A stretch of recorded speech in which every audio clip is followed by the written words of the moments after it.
I recreated Dark Angel Part 2, and I'm shopping it around right now as a reunion between Dolph and myself. And let's see if I can get that going. You know, Dolph probably would enjoy his part. I wrote a really cool thing for Dolph. So I'm wanting to shoot it in Sweden in winter. So we got a lot of blood and snow, you know.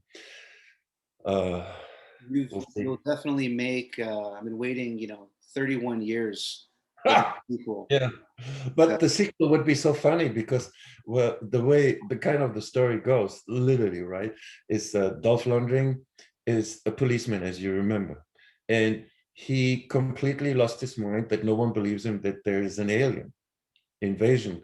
Almost happened, or maybe happen again.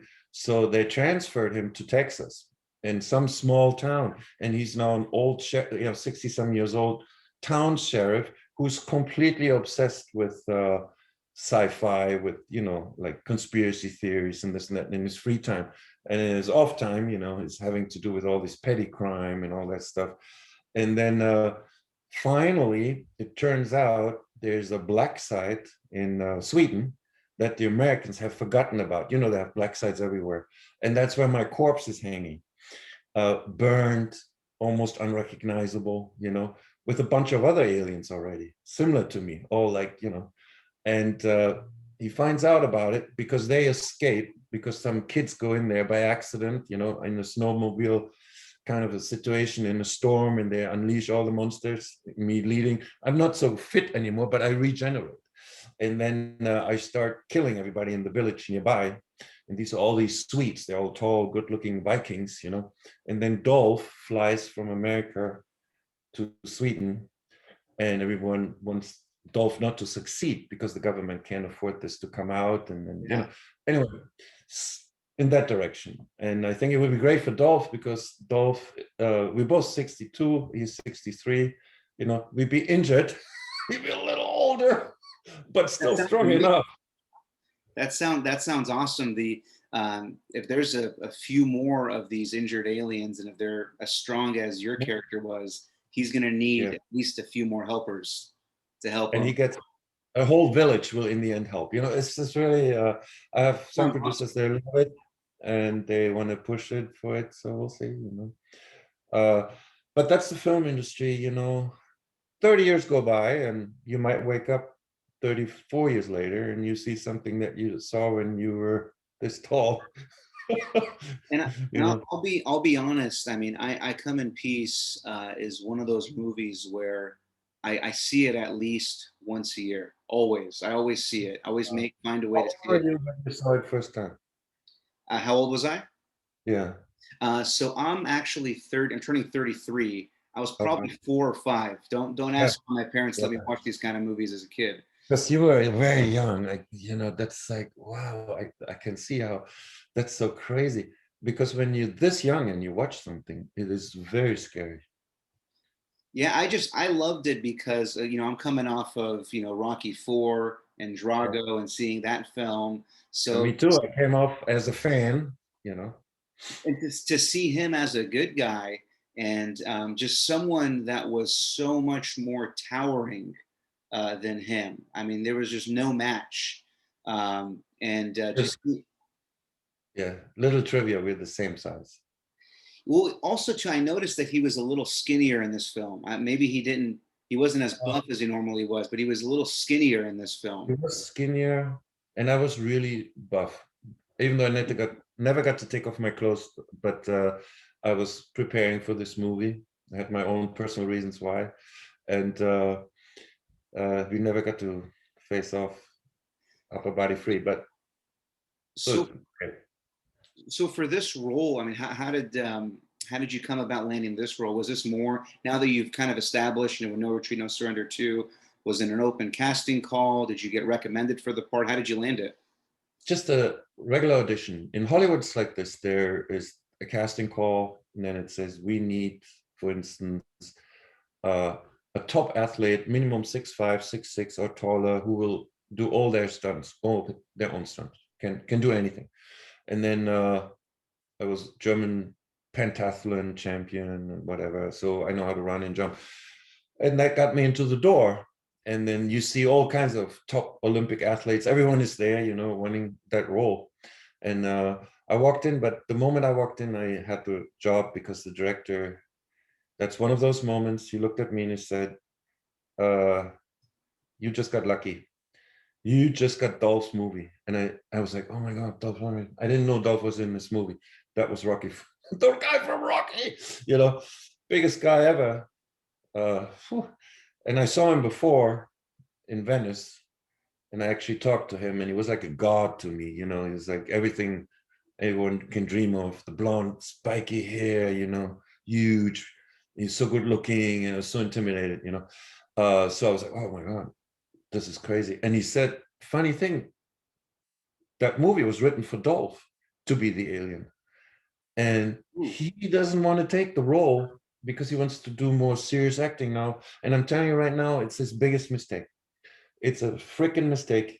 He should have not turned that role. But good for you, he says. Good for you, because you're gonna get Dolph's movie, even though it's Dolph's movie. But you play the character he should play if he really would think it through.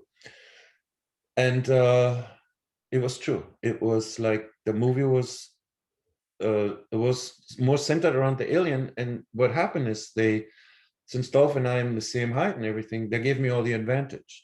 They made me taller and bigger on purpose, and they filmed me different, right?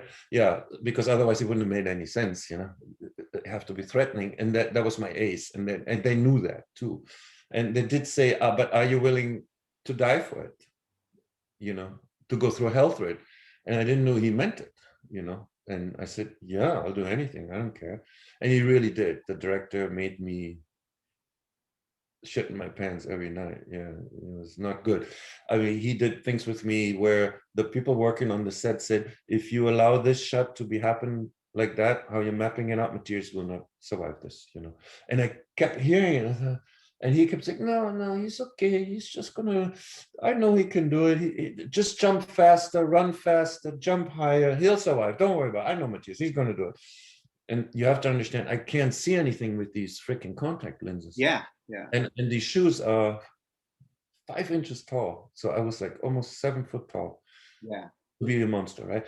And you got to do all your action and running and all that. It's just impossible to imagine how it is to do something semi-blind with fire everywhere and all this, you know. That wasn't easy. But you get used to it, you know. You just want to do a good job. Yeah, because I mean, you're super active in this film. I mean, with every explosion, you're having to jump over it, and I mean, you're killing a bunch of people, and you're tossing Dolph effortlessly. You know, you make it look so easy. One thing that I wanted to touch on is you mentioned that you know he was initially asked to play your part, and he decided against it to in his mind to further his career. Do you think that's why he decided to play the bad soldier in Universal Soldier? Or did that, because that happened right after I Come in Peace, was Universal Soldier. Do you think that had anything to do with it, or was that just coincidence? I think that's a very good question. Now you're making me think too. Not so sure. I think he had the better role. Yeah.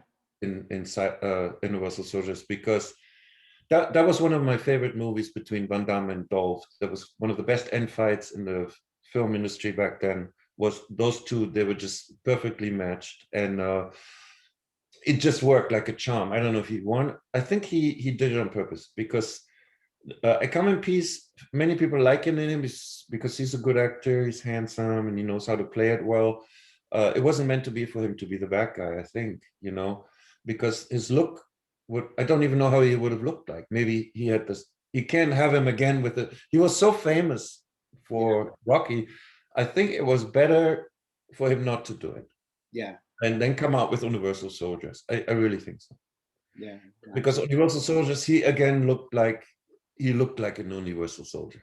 He looked amazing. Yeah. That was such a good movie. Wow. Yeah. I'm excited, and yeah, definitely. I hope that it sounds like you're past the writing stage. You're in the shopping stage for I Come in Peace 2.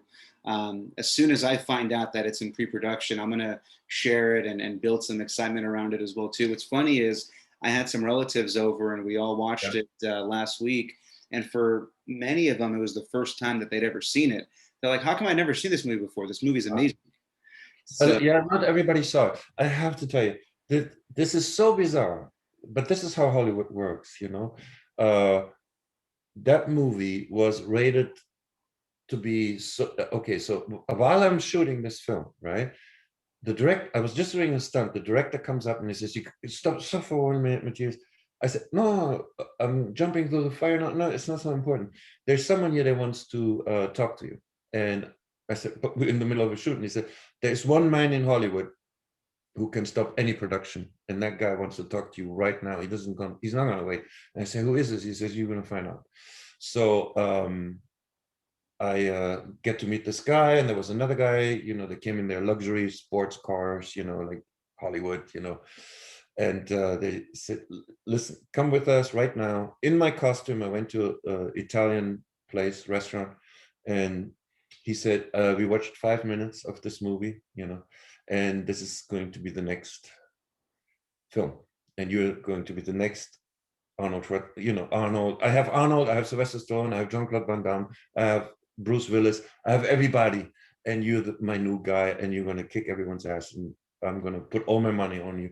You can have any studio you want. You can choose.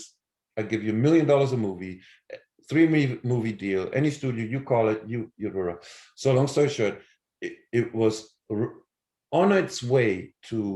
It was groomed to be that next Terminator-like movie. And then the next day I go to the gym, and then Van Damme comes up, you know, and says, "Oh, Matthias, I just saw your movie with my agent, Jake Bloom, you know, the guy who I talked to. And welcome to the family. Welcome, you know, now, you know, you're one of us. And here's what you're going to do. From now on, you know, you decide everything, and don't let them bully you around, and say no and do this." And then I'm like, "Oh," and I made notes, you know, and I thought, "Oh, this is so cool." But what happened is the movie bombed. It did not make any money at the box office. I don't know why. So they thought it's going to make like big bucks, poof, you know, and it didn't. And with that, the movie was gone. But it over the years, that's why you say not everybody saw it, right? But over the years, HBO, Showtime, DVD, and VHS, all this, you know, around the world, they showed it over and over, and it became like a second wind. But it was too late to make it a box office. And I actually got fired from my agency for that. As hard as it is, you know, I mean, we're talking about biggest agency in town, you know, they call you in, and then they say, "Well, you know, sorry, I don't know what to tell you, but right now, bad timing." Didn't work. See ya. yeah, if I'm not mistaken, I know in the box office it didn't do as expected, but in the secondary market, the VHS market, it did really well. It did well, but it's only about numbers. I sat there. I had lunch with the executive. What do you the top guy in MGM, for instance, and he says every Friday he's sitting there and he's afraid of his job. You know, it's all about the box office, and he can only afford so many before he gets fired. Yeah, It's really tough business. yeah. Well, I mean, coming from, you know, I come in peace. You know, obviously, you know, your career. I mean, you have roughly 75 films, so something good definitely came out of it.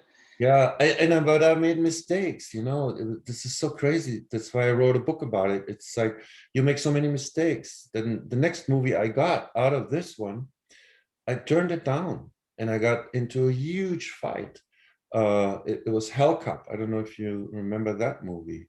And I was supposed to be the Hell Cop, Yeah. and I didn't like the mask because I wanted to be Matthias Hues, you know. But I Yeah. already had signed the contract, and it was John Daly, the producers who did Platoon and Terminator, biggest freaking producer in Hollywood. And he said, if you don't shoot this movie, Matthias, your career's over. I'll promise you that. And I said, I'm not going to do it unless you see my face. Because Van Damme told me, you have to do, you know, you got to be strong, blah, blah. And I took it verbally. It's not his fault, it's my fault. And now I wish I would have done this movie. You know, I would have taken that and run with it. However, that cost me a lot of inertia right after. For 2 years, I was kind of blocked in Hollywood, and I had to do, you know, B movies. I had to do the kickboxing stuff. it wasn't bad. I'm just saying, boom, I put myself out of it for a couple of years, and then the company went bankrupt. Wow. Well, he did the same thing, Van Damme. He refused to do Predator Oh, because yeah. because they weren't going to see his face. It was a camouflaged. But I think back then it was going to be like a martial arts alien. Yeah, and it was his first movie, and I understand it. And we all do mistakes. You can write a book about what people turned down that uh, really distressed their career, or which others took and made their career. Yeah. Yeah. Yeah. That's so interesting. Like Van Damme walks away from No Retreat, No Surrender. Yeah. I completely understand why, because he was upset. He thought he's going to be the lead in the next one. He knew he had that charisma and the talent. He just didn't want to be the bad guy, right? So he says, I deserve more. I deserve more. And they say, But through his stepping aside, I got the job. Yeah. Yeah. That's how it goes.